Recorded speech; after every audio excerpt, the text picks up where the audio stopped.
Lost and Found by Oliver Jeffers.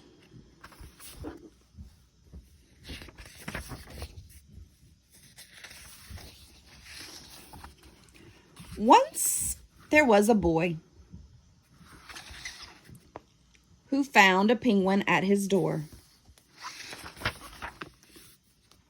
The boy didn't know where it had come from, but it began to follow him everywhere. The penguin looked sad, and the boy thought it must be lost.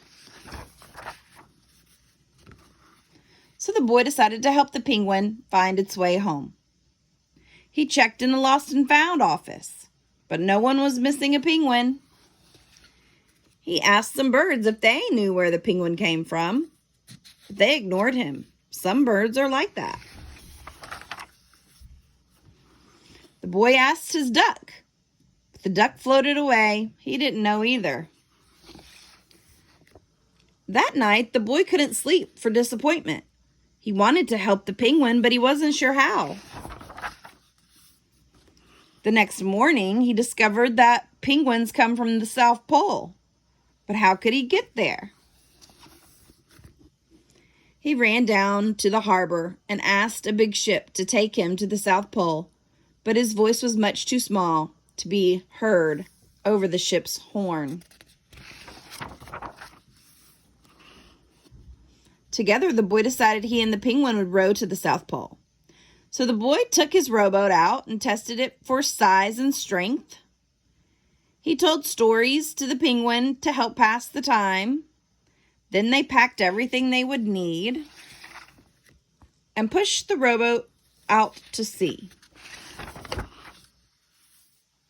They rowed south for many days and many nights. There was lots of time for stories, and the penguin listened to every one, so the boy would always tell another.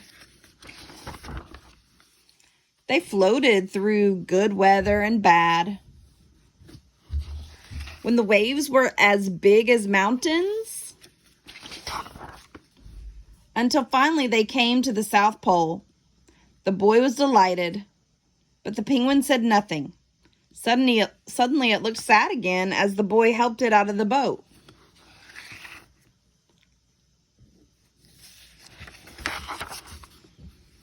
Then the boy said goodbye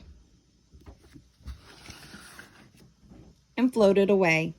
When he looked back, the penguin was still there, but it looked sadder than ever. It felt strange for the boy to be on his own. There was no point telling stories now because there was no one to listen except the wind and the waves. Instead, he just thought. And the more he thought, the more he realized he had made a big mistake. The penguin hadn't been lost. It had just been lonely. Quickly, he turned the boat around and rowed back to the South Pole as fast as he could. At last, he reached the pole again, but where was the penguin? The boy searched and searched, but he was nowhere to be found. Sadly, the boy set off for home. But then the boy saw something in the water ahead of him. Closer and closer he got until he could see. The penguin. And so the boy and his friend went home together, talking of wonderful things all the way. Lost and Found by Oliver Jeffers.